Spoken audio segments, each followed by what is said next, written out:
pense que c'est par le mouvement qu'on s'approprie sa propre vie, c'est par la liberté d'aller, de venir, d'avoir des gestes d'amour, de tendresse, de colère, peu importe.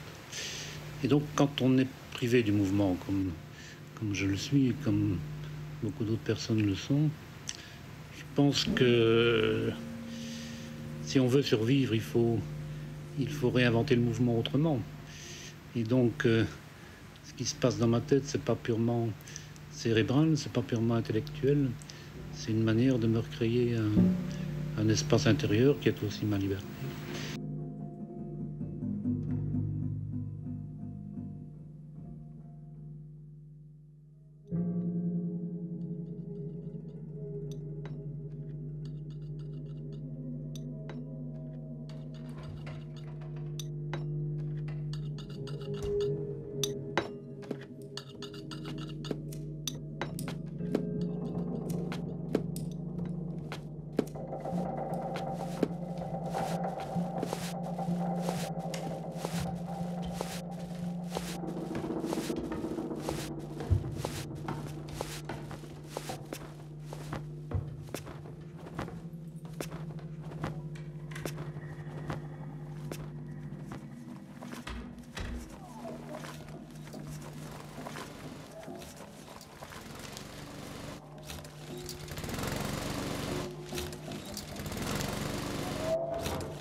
Lorsqu'on vit un handicap sévère, lorsqu'on vit totalement immobile, dépendant, on vit en fait quelque chose qui n'est pas partageable, qu'on ne peut pas facilement exprimer, dont on ne peut pas aisément parler, parce que quand deux personnes se parlent, pour pouvoir se comprendre, il faut qu'il y ait un minimum d'expérience commune entre elles, qu'elles parlent de quelque chose dont elles ont chacune une forme d'expérience.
C'est sûr que l'immobilité, le handicap amène au constat et à l'acceptation progressive qu'il y a un certain nombre de choses qu'on ne peut pas faire. Mais à l'inverse, je crois aussi que ça permet d'ouvrir toute une série d'autres possibles, notamment dans la liberté intérieure, dans l'espace intérieur, mais aussi dans la manière dont on peut entrer en contact, en relation avec les autres. Je pense que qu'il y a dans le handicap, qu'il y a dans la maladie, énormément de potentialités. L'être humain est quelque chose d'inépuisable au niveau du désir, au niveau de l'énergie, au niveau de la force intérieure.